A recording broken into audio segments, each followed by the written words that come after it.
고륙종이란 뼈에 발생하는 악성 종양으로 전체 암 중 0.2% 정도 발생하는 희귀암으로 연간 100명 정도 발병되며 고륙종의 예후는 5년간 전이가 없는 경우 60-70%의 생존율, 전이가 있는 경우 약 20-30%이다. 2008년 나는 태어난 지 몇 개월밖에 안 된 아이를 뒤로하고 갈비뼈 2대를 잘라내는 대수술을 해야만 했다. 며칠 전 청소 중에 발견한 항암 치료 중에 썼던 일기장, 그리고 그때 사용하던 노트북에 담겨있던 사진과 영상들. 다시 그때의 고통과 절실함이 생각났다. 항암 치료 마치고 찍은 여권 사진. 유일하게 남은 나의 치료 당시 사진이다. 이 어린 아이를 놔두고 수술을 하고 항암 치료를 했다. 그때의 고통이 너무 컸기에 어떤 기록도 남기지 않았다.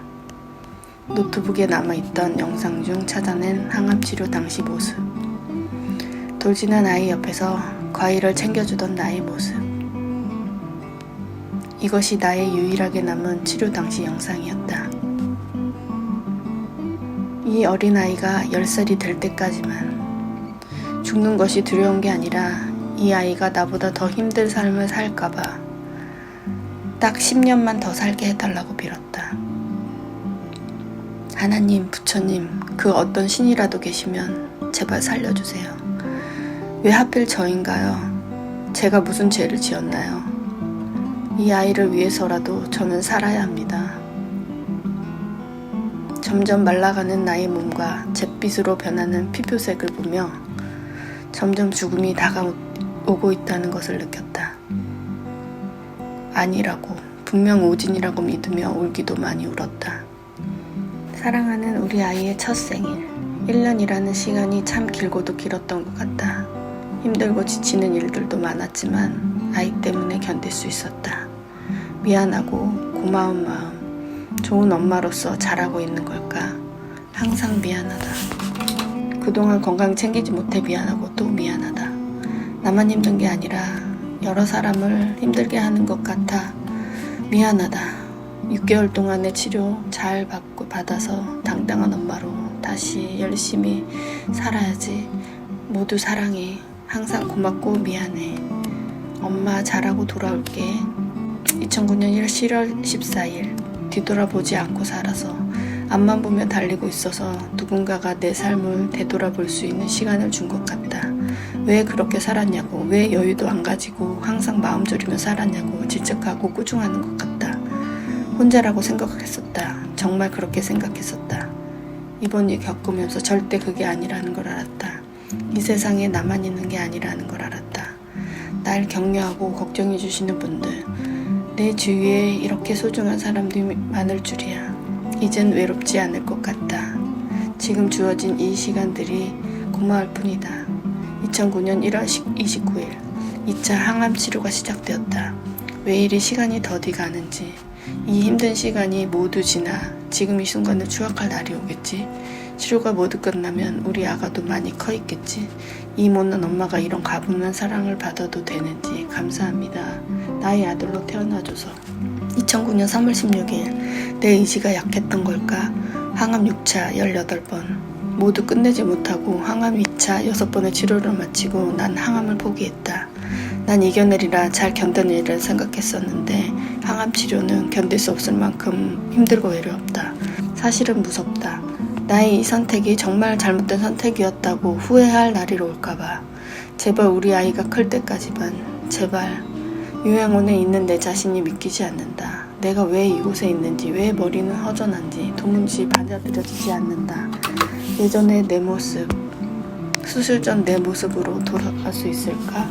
거울 속에 낯선 한 여자가 서 있다. 얼마나 더 저 낯선 여자의 모습을 봐야 하는 건지. 이 모습을 추억할 날이 올 거야. 그래, 꼭 그런 날이 올 거야. 앞으로 행복하게 살기 위한 과정이라고 생각해야지. 그래, 과정이라고. 앞으로 좋은 일만 있을 거라고. 그렇게 믿자. 아이의 돌잔치를 마치고 난 바로 항암치료를 시작했다. 다행이었다. 긴 머리로 사진을 찍을 수 있어서. 갈비뼈를 잘라내는 고통과 후유증에서 벗어나기도 전에 받아야 했던 항암 치료는 차라리 죽는 게 낫겠다고 생각할 만큼 고통스럽고 모든 걸 포기하고 싶을 정도였다. 뼈를 잘라내는 고통이 얼마나 큰지. 희귀암이었던 고륙종의 항암치료 역시 독한 항암제를 사용하기에 상상하기조차 어렵고 힘든 시간들이었다. 어쩜 난 살고자 항암을 포기했는지 모른다. 18번의 항암을 모두 마치면 난 죽음에 가까워져 있을 거라 생각했다. 운영하던 회사도 매각하고 나의 모든 주변을 정리했다. 내 나이 30대 초반인데 그냥 단지 열심히 살아왔던 것 뿐인데 뭐가 잘못된 걸까 수없이 생각하고 또 생각했다. 홀로 항암 치료를 받으며 얼마나 두렵고 무서웠는지 모른다. 알 수 없는 미래와 현재의 내 모습이 정체성에 혼란을 주었다. 암 진단을 받고 치료를 받고 그리고 회복하는 시간이 꽤나 길었다. 언제 죽을지도 모른다는 생각은 나를 더 채찍질하는 이유가 되었다. 1분 1초가 소중하고 귀했다. 언제 어떻게 될지 모르니 남들보다 몇 배는 더 열심히 살아야 했다. 그저 열심히 사는 것밖에 내가 할 수 있는 일은 없었다. 다시 머리는 자랐고 몇 년 후 둘째도 낳았다. 점점 암의 존재는 잊혀져 갔고 몸에 남은 수술 자국도 흐릿해졌다. 모든 게 흐릿해지고 있었지만 이거 하나만큼은 분명했다. 다시 얻게 된 내 삶을 헛되이 보내지 않을 거라고. 큰 병을 이겨내고 다시 시작한 사업은 녹록지 않았었다. 성공으로 이끄는 데는 꽤나 많은 노력과 시간이 필요했다. 수년간의 시도 끝에 성공의 궤도에 오르게 한 푸암디. 그래서 더 인정하기 싫었는지 모른다. 내가 어떻게 이룬 성공이고 사업인데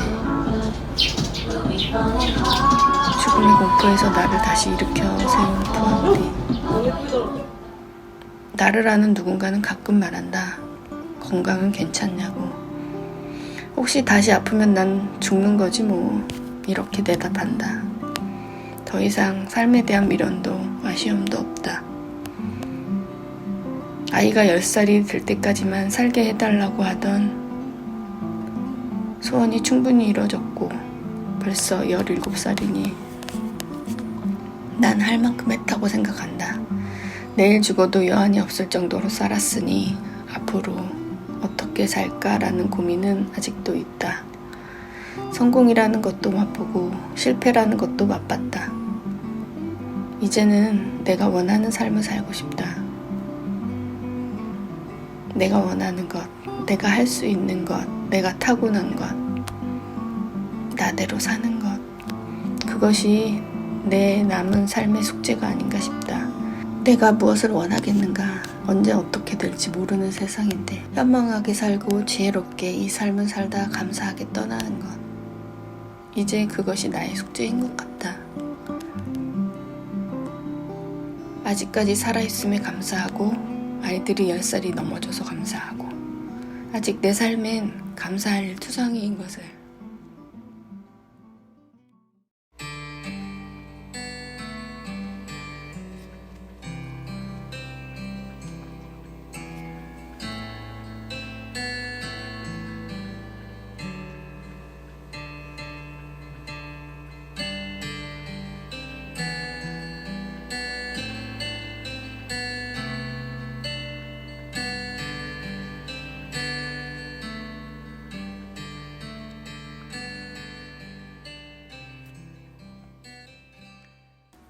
작은 갈대 상자 물이 새지 않도록 역청과 나무진을 칠하네.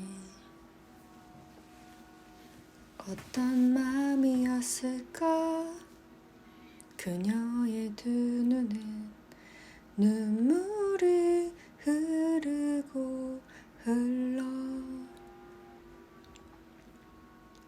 동그란 눈으로 엄마를 보고 있는 아이와 입을 맞추고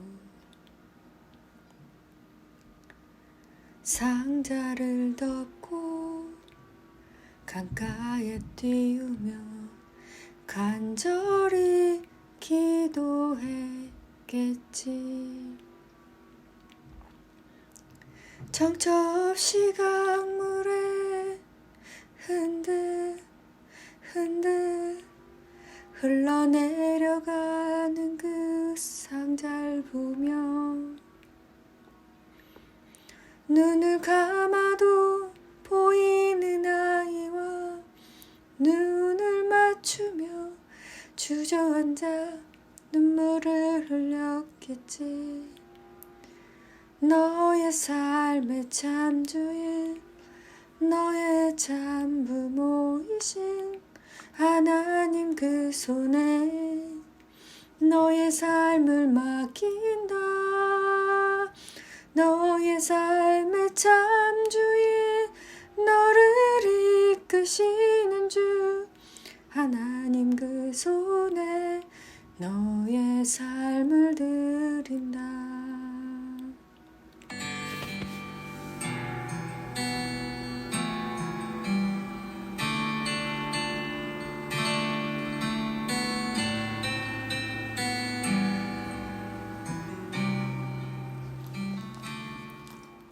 어떤 마음이었을까? 그녀의 두 눈엔 눈물이 흐르고 흘러 정처 없이 강물에 흔들 흘러내려가는 그 상자를 보며 눈을 감아도 보이는 아이와 눈을 맞추며 주저앉아 눈물을 흘렸겠지. 너의 삶의 참주인, 너의 참부모이신 하나님 그 손에 너의 삶을 맡긴다.